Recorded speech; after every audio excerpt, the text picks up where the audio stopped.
Yeah, I remember John Hume coming to the house. I would have been privately or quietly or, not in a public place meeting. That would have been in the 70s, I would say, come for sit at the table for dinner, and then the two of them would go off into the other room. But I have memories of my father was elected to the Dáil first in 1969, and that was the time that the troubles broke out, the Battle of the Bogside. The British Army moved in that August into the north, and we were renting a house, as we always did at that time, in Garrettstown for holidays for the month of August. And I remember going into Coakley's Hotel with him and watching. We were allowed into the residence lounge to see the 6 o'clock news, as everybody did, just packed in there, and watching the screens on the television. And after that, my father, who had just been elected TD, Peter Barry, he went up to the north, and he tells us so he knocked on John Hume's door. I don't know if he did that. That was the symbol, and he did contact him. Went up and personally contacted him to know what he could do as in his position to have some input into resolving the situation and the human rights issues that it was at the time. Hello and welcome to the Southern Star's Coronavirus Podcast. I'm the news editor Siobhan Cronin, and this week's interview is with Fine Gael MEP Deirdre Clune. Deirdre was first elected to Europe for the Ireland South constituency in 2014, after a political career which had already spanned stints in both Dáil and Shannon. After last year's European elections and a long count in Cork City, she got the fifth and final seat. What's more, this seat was known as the Brexit seat because it only became available when the UK left Europe.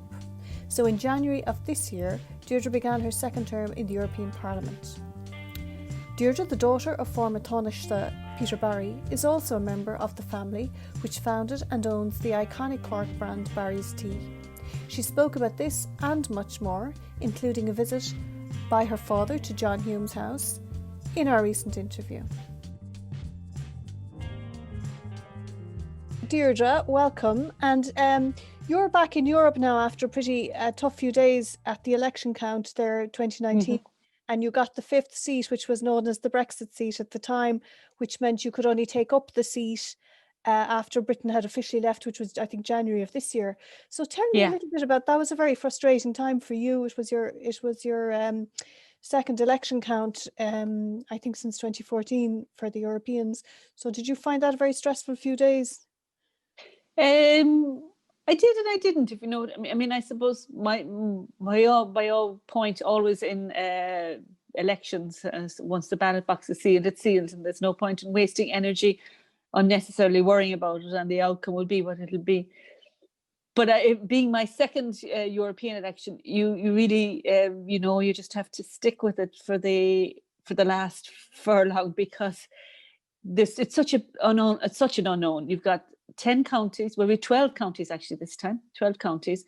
Cork was the biggest population, yes, certainly, but there was 11 other counties, and you didn't know how people were going to vote or what impression you'd made, if you'd even if they'd heard of you in some counties, because Laois and Offaly just came into the constituency in the last few months before the election. So it was very difficult to know how it would go, and you were watching transfers, which are extremely important.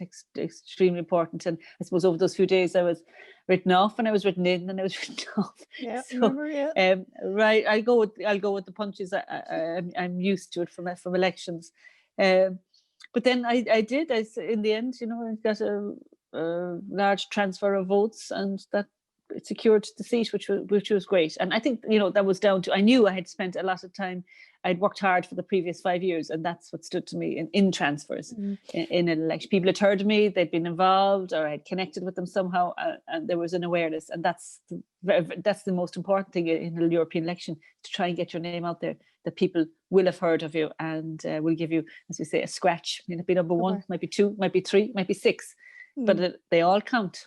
Exactly, and it just showed that they did on that occasion. And then you had a very strange time, because you had about 6 months before you got to take up the seat. Mm-hmm. And then you were back in Europe in January, and then of course March we had the pandemic. So can you tell us a little bit about how your experience of Europe has been, because an awful lot has changed since you took that first seat in 2014. And, you know, we've had the rise really of right-wing politics in a lot of states. We've had Brexit, and now we have the pandemic. So an awful lot must be happening. I mean, have you lost any of your initial enthusiasm for Europe? No, absolutely. I haven't lost my enthusiasm for Europe. In fact, I think if anything, it's more enforced, particularly after Brexit. And I think, you know, the debate around Brexit coming up to the vote, and then the shock on our part anyway. Maybe not, some people weren't shocked. They were happy with the outcome. I wasn't. I was disappointed for lots of reasons. We'd lost a good friend. And we'd also, you know, Europe is diminished. That's right. It is smaller. But I think what drives me on is the reason for Europe and how important it is. And I think that the statement that Ireland's place is at the heart of Europe now, and we're not going the Brexit route. We are at the heart of Europe, and that's actually given me more enthusiasm. And I think we've done really well in Europe, not just financially and investment, and we can have all those discussions, but I think as a nation, in terms of our maturity and standing up and taking our place among the nations of the world, we Europe, and the confidence it's given us, the membership there, our membership of Europe, and that confidence has been extraordinary for a country. We've, you know, learned to stand on our own 2 feet without the UK. We've embraced Europe more so than they ever did. We've separated from sterling, which was a big, imagine that discussion. I vaguely remember that discussion, a big deal. But we're there now, and we're contributing more and more. In fact, you know, Ireland, if you see, like, we had Mairead McGuinness's selection as commissioner, and that's been really positive for us in the Parliament. She's been a excellent MEP, and is going to make an excellent commissioner. So we know Ireland is playing a very strong role across a number of fronts. So from my point of view, I'm really enthusiastic about Europe, more so than ever. I think there's so many questions that you see there now that probably we don't cover a lot here in Ireland. We're not so much aware of it. The question of around security, cyber security is a big challenge there now. Very much aware of it, and Russia, the threat from Russia, which, you know, we in Ireland, a small country on the western seaboard, we don't really, it's not on our agenda every day, but it is a big concern for those countries in Eastern Europe in particular. And now with the presidential election in the US, we can see it resurrecting its head again, and all that. So it's back. So these big questions, the whole issue of migration. I mean, I think it's not just an issue for the small member states that are on the front, like Greece, like Malta, like Italy, not such a small state, but still has to bear an enormous responsibility in terms of dealing with migrants. So, but it should be a European issue, and there's a number of fronts, and how are we going to deal with, in terms of the immediate, looking after individuals, the long term, working to ensure that if they're coming from a war-torn area, what role can you play, or what role can Europe play in helping out their economic migrants? You know, it's okay to say, sorry, no economic migrants, but at the same time, what are we doing to ensure that they don't need to leave their area?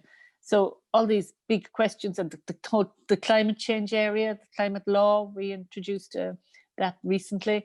You know, that's a big question, a big issue for Europe. And then the targets that Europe establishes and sets will reflect on for Ireland, and it'll mean for all of us, it's going to mean changes in how we live, how we heat our homes, how we move ourselves around, transport. There's lots of it. So all these come from Europe. And these are decisions that are taken. We don't see them every day. We don't read about them or hear them in the media, because, you know, there's the national agenda, which is really important. But they will come, and they will have an effect. And decisions I take, and my colleagues take, the other MEPs, the 13 of us, the decisions we take do have an effect, and they do become a reality. So it's a really important forum, and I'm certainly more enthused by it for it now than I was before, because I think you can make a difference. And I also think it's an opportunity now, the way globally, the way the world is changing, and you've China, you've the US, with an election coming up there. I think Europe can play a really strong role, and we're part of that. Right. And now, Deirdre, can I just take you back a little bit, well, maybe a long bit, to your upbringing Well, in it's a long time ago. Well, I'm not too far behind you, and in Blackrock as well, so we've a lot in common, I think. Yes, But yes. but you were the daughter of a TD, a very prominent TD, and the granddaughter of another TD, which I think a lot of people don't realise. So your Yeah. house, which was of course Peter Barry's house, and your maiden name is Deirdre Barry, your house must Yes. have been wall to wall politics since you were a pipsqueak. So was there any Yeah, way? I mean, I grew up in politics. Absolutely. I Absolutely. think, yeah, I remember he stood in 1967 for the local elections. I would have been about 7 at the time. Yeah, for the local elections, elected to Cork Corporation at the time, and then the Dáil in 1969. So we were always, I grew up with politics. So I was busy house. I mean, my father used to be my grandfather's election agent. So there was always boxes of leaflets in the corner, and that in those days you didn't have constituency offices as we have now. People would be called to the house. So there was always, I remember always, there was a notepad by the phone, and anybody who called, you made sure you took a name and a number and didn't let them, I mean, I've learned that always have a number, because in case you got the message wrong, that there was a way of communicating back. But people would call to the house. And were you Or out on doorsteps with the leaflets from a young age? leaflets from a young age. Yeah, I remember doing the. Do you remember Fado when you could give out leaflets outside the polling booth? It Yes. was posted there And in the church. Blackrock. It would be regular. Oh, church, yeah, outside leaflets outside the church or outside the polling booths, and you'd be trying to vie with the other candidate or the other parties to get the the best leaflet spot. into their hand first. Definitely, if you got the leaflet into their hand, you definitely changed their vote. So it was. I mean, when you think of it now, the things that were. That was communication. That's how we communicated. Exactly. But yeah, I was from a very young age dealing and leaflets through letterboxes, and then as I was a bit older, assisting and canvassing. And I remember coming up to elections, helping out my mother at home too. And there was always a tradition. I don't know. You'd go and give tea, fruitcake, and sandwiches to the those that were standing outside the polling booth, or those that were working for the party at polling booths, because they couldn't get out. So that would be the big preparation as well, preparing all that, putting it in the back of the car and driving around. So it was an army, and everybody was involved. Absolutely. But it was very. So I know I never really studied politics, or no, but it's something, as you grow up with it, you absorb it. It was in your So blood it's in anyway. my So blood. you'd Yeah, no choice. definitely. And I think you mentioned to me before you had some very interesting callers to the house. I mean, your father had quite senior positions in government and was Tánaiste at one stage. Did you mention to me, was John Hume a caller to the house? Yeah, I remember John Hume coming to the house. I would have been privately or quietly, or not in a public place meeting. That would have been in the 70s, I would say. Come for sit at the table for dinner, and then the two of them would go off into the other room. But I have memories of my father was elected to the Dáil first in 1969, and that was the time that the troubles broke out, the Battle of the Bogside. The British Army moved in that August into the north, and we were renting a house, as we always did at that time, in Garrettstown for holidays for the month of August. And I remember going into Coakley's Hotel with him and watching. We were allowed into the residence lounge to see the 6 o'clock news, as everybody did, just packed in there and watching the screens on the television. And after that, my father, who had just been elected TD, Peter Barry, he went up to the north, and he tells us, so he knocked on John Hume's door. I don't know if he did that. That was the symbol, and he did contact him. Went up and personally contacted him to know what he could do as in his position to have some input into resolving the situation and the human rights issues that it was at the time for the people, those that were Catholic in the north. So that was, I think that those images defined his career in politics. And I remember being there as an 9-year-old at the time, and just being, that's an abiding image I have. And I know then when things went on, and we had the Sunningdale agreements, and ending up with the Good Friday Agreement. So So he was right there from the start. So obviously, yeah, the and whole that Brexit influenced debate is history with them. probably very, close to your heart, in that you knew that your father, from a long time, was fighting for peace there, and so Yeah, and to what's do it by happening peaceful now? means is the thing. Yeah, it's always the Absolutely. way. Like, do it. Like, I mean, I remember when he signing the Anglo-Irish Agreement and saying, and he didn't say, he said it at home, but I saw him saying it on television too publicly, that he could finally say to the mothers in Armagh, South Armagh, that the ballot box was much better than the bombs or the bullets, and that's where he wanted to get to demonstrate that by dialogue you can make progress. So. And so tell me, now that you're in Europe, and I presume Brexit is high on your agenda, but I know there's some other issues that you're particularly interested in, and I know in the last under the last regime, tourism was very high on your agenda, and now you're very involved in digital strategy. What are your top 3 priorities this time around, do you think, Deirdre? Well, top 3 priorities, obviously, Brexit will be one. And I'm not on it, there's no committee or anything, but I think it's really, really important to show that Ireland's voice is heard there. Very conscious at the moment, even the music, the mood music isn't good. Even what's going to happen if there is a no deal, or what's going to happen for transport in the area. I'm very involved in transport, in aviation and road access. If things don't work out up to the 31st of December, so there, the Brexit certainly is all consuming at the moment, and we'll be watching now too, climate law, climate change, and how that's going to change for Ireland, for Irish farmers, because the Common Agricultural Policy is coming up to a review of that.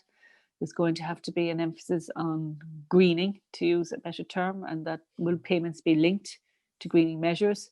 I think that there will be. There has to be a balance between what consumers want now and farmers, and agriculture is one of our biggest industries. Something I understand very well, coming from, not from directly from the land, but everybody and everybody has. My mother and her family came from farms near in the Scarra, Blarney direction, so I understand from visiting from visiting them as well, and to speak. Of course, agriculture is a big issue, a big concern for Ireland South and the future of our food industry. It's not just the farmers themselves, but it's the whole ecosystem and the good quality food that we produce, and we need to preserve that and make sure that is protected. So I'm very conscious of that as a very important issue for the constituency that I represent, and fisheries as well. The fisheries is probably the real stumbling block in the Brexit negotiations. We look forward to some reasonable resolution there, because there's so many livelihoods on the coast of Cork, in particular, that depend on the whole fishing sector. Well, I know and the access to UK waters. Penalty points is a big issue for them at the moment, and the signing in of that SI recently by Taoiseach Micheál Martin, I think has ruffled a few feathers in this area, in particular for the fishermen who feel that they're very under pressure as it is, with Brexit coming down the tracks, and God knows what other issues. So I presume you've had a lot of representation from the fishermen of Ireland South. Yeah, we have, and we're very much aware of that. And previously I've had a lot of engagement with Michael Creed, who's responsible for this area, and now we're looking to meet with Minister McConaughey as well. And he's contacted us when he's been in Brussels, and we'll hope to set up meetings there. But I'm very, very conscious of that, and that how important that is for individuals, for their livelihoods, really, in this constituency. The new assets were there. They're probably the areas that come to mind immediately. And the committees I'm working on is the whole digital area and artificial intelligence, and it's the internal market and consumer affairs committee. So how are we going to move forward and embrace this? Because it can be, artificial intelligence can be extremely important. It can solve a lot of problems for us, but at the same time, we wouldn't want to let it take over. Data protection issues there as well, I assume. Absolutely, yeah, data protection issues, and data is the new oil, they say. So who owns that data? Everybody should. I mean, Europe has come a long way, and with its general data protection regime, we're all very conscious of it now, and more has to be done in that area to ensure that that the large companies, and I'm talking about the large tech companies here, by the way, who I think have, we're all very happy to avail of the services, and we love the services that they provide, but they're using our data, and should that be available to small businesses as well? These are the questions that we're looking at, because we want, in the big marketplaces, we don't want small businesses squeezed out just because there are dominant forces there. So that's the balance. Deirdre, you're mentioning technology there, and technology has really come into its own since the pandemic, and a lot of people are curious how functions and services like the European Commission are functioning, and especially when all their members are in other member states. So how is that? Are you getting over much? Are there direct flights, or how's that all working out? Well, I can go over, yes. Actually, Belgium is a red zone, but I can go over there, and if I come back, I have to restrict my movements. I have to restrict my movements for 14 days. So I did it. I didn't do it until September. I went over for a week in September to meet, because I have 2 people working with me there, and to attend the plenary session. And I restricted my movements for 2 weeks after that. So I'll do it again before Christmas. But it's 3 weeks. It's a lot, and when you're living at home with family, it can be. It's not that easy, and it's not ideal. But having said that, we can work remotely completely. Everything. I'm amazed at how the European Parliament has stepped up so quickly.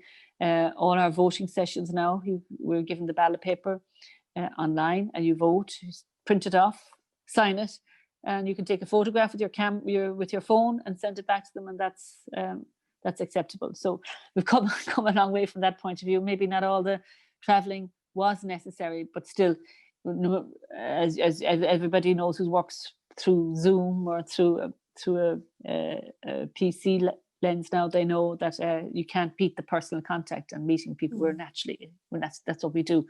When we like to meet people and make contact. That chat over the cup of coffee or whatever is, let's have lunch, let's discuss things, let's thrash it out. We don't have that option, which I miss, and I know lots of people do. But still, technology has been fantastic in keeping people together. If we were in this pandemic without the level of communication that's available to us, I think it would be a very, very different story. But as regards flights, I mean, I flew from, when I went, flew from Cork to Amsterdam and got the train to Brussels. And it's sad to see the airport so quiet at the moment. And I know everybody's really concerned about it. I visited them there too, and it's really worrying. We need to get a unified system in place across Europe that will allow some form of travel to return, or to return to, well, not going to be normal levels for a while, but get that some confidence back. But I would think that the message should get out too from people. I found it, and I knew it, but the standards in the airport and on the planes is very high. They're social distancing, cleanliness, the criteria that they use, it's really impressive, and they're all guided not just by their own regulations locally, but by the European Air Safety Association and the European Centre for Disease Control. So they're the kind of measures that Irish airports and those airlines operating in and out of Ireland are using, the same across Europe. So they're to a very high standard. So flying itself is very safe, and of course we all wear masks, and you keep your distance and wash your hands. So the standards there are very high, and it is a safe operation. And would you be in favour of pre-flight testing, which I think is what the airports are looking for at the moment in Ireland? Well, it depends on, yes, but it depends on the area you're going to. If you're testing, when I go to Brussels now, I can get a test there. Well, I'm being asked to isolate, but you can, after 5 days, if you're clear, you can you don't have to isolate, or you don't have to restrict your movements. That's not going to, we don't have any system here in Ireland to recognise that. It's just plane. It's 14 days, and that's it. You isolate if you've been abroad, if you're coming from a different location. So that's not, unless it's a green area. So, but that's not until that such time as that changes. I think I don't think it would be of any use to anybody coming into Ireland. Okay. Deirdre, you got a bit of slagging there online from Billy Kelleher, I noticed, your colleague in Europe, about Barry's tea, and a lot of people don't realise the connection there. So, I mean, a lot of people would wonder, have you much involvement with the company now, or does that take a back seat, or growing up? When growing up, yeah. I mean, it was the job my father did. The tea evolved from a small shop in town, a grocery shop, and the product was popular, and they just from that recognized that and grew it to what it is today. So my brother Tony is involved in the business now, and that's it. But other than not many people know that I grew up with Emma Barry was my maiden name, so Barry's Tea, and it's become really, I think even in these times, it's become really popular, and people recognize to go back to, not back to tradition, but back to the things that you maybe grew up with, or that are like comfort food, that you recognize. Comfort food, yeah.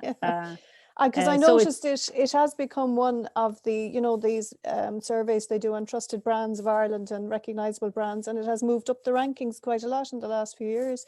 So, I mean, that must be a great reassurance to you too, that it's such a lovely, recognisable and respected brand.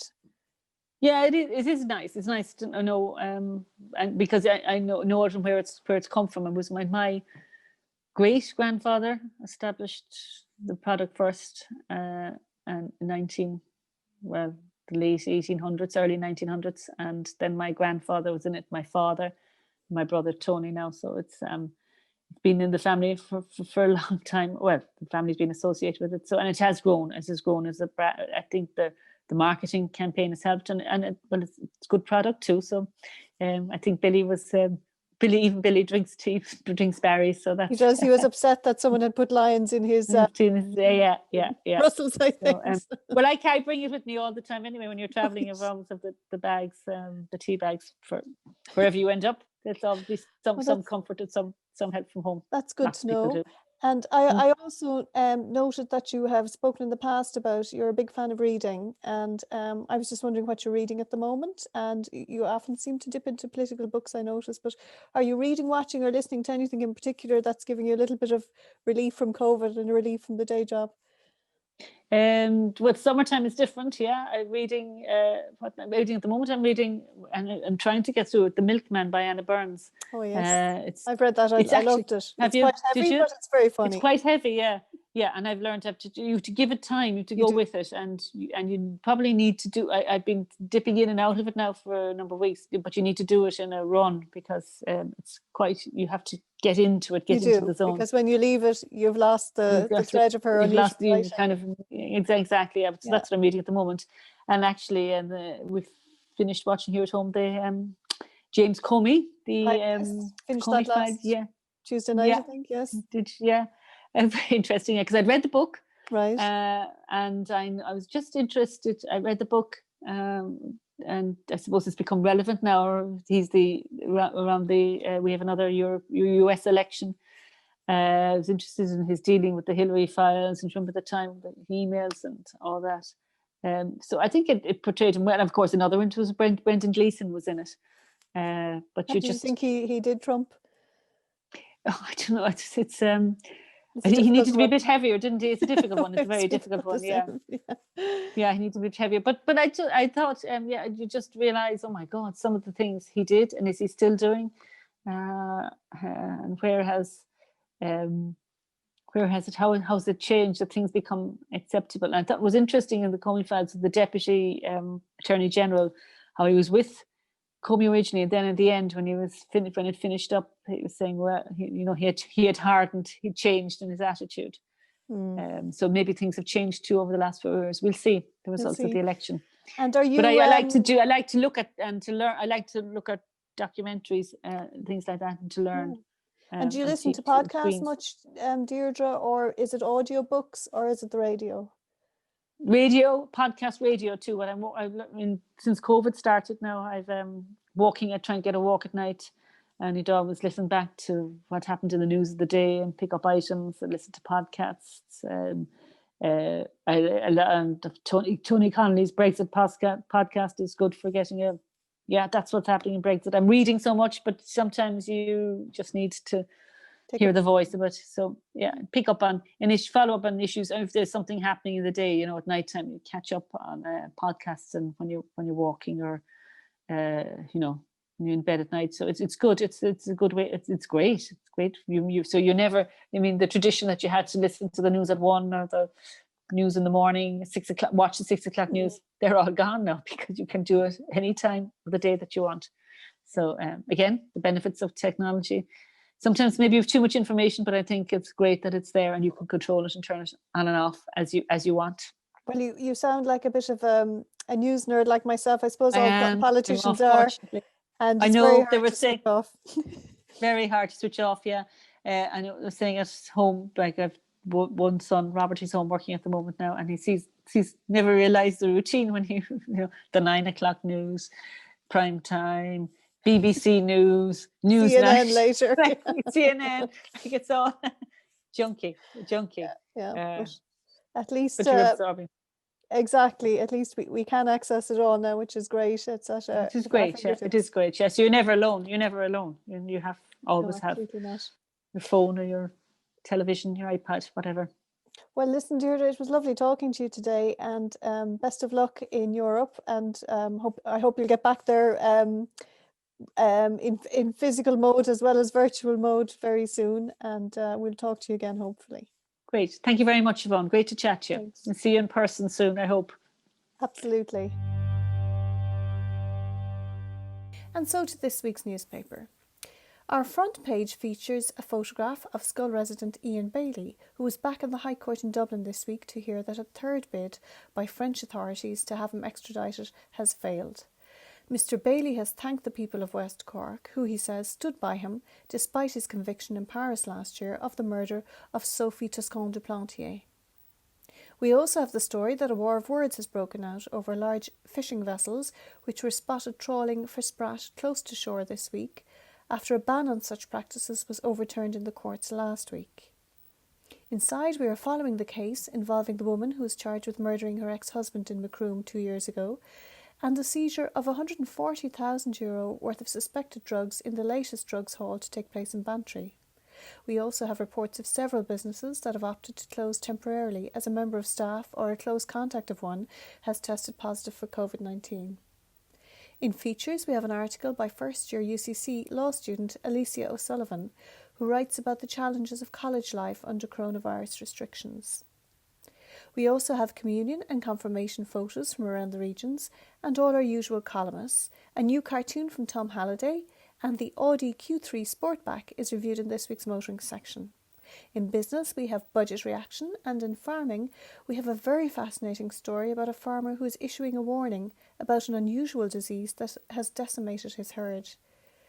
Two businesswomen are telling their story of successfully turning around their businesses due to COVID-19 in this week's Life and Community section. Plus you have all the usual local notes and photos from your own area.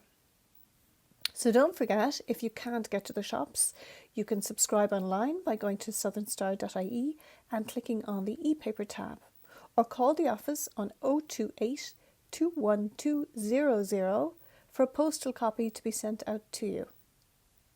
And now for this week's musical treat. Singer-songwriter Billy Kennedy has released a new single, Sea Creatures, this week, which was written with Sheila O'Leary and has been dedicated to their friends and neighbours from Church Bay and Crosshaven, who turned up to support Billy's Saturday night concerts from his front patio during the last few months. The video for the song was recorded in Church Bay and animated by Billy. It features many familiar scenes from Cork Harbour. The song is available to buy exclusively on islandofmusic.ie. You can also find out more about Billy at billykennedy.ie. You turn out the light on a holy star-filled night. I follow you, you're walking in your sleep, down to the shore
Thank you for listening to the Southern Star Coronavirus Podcast.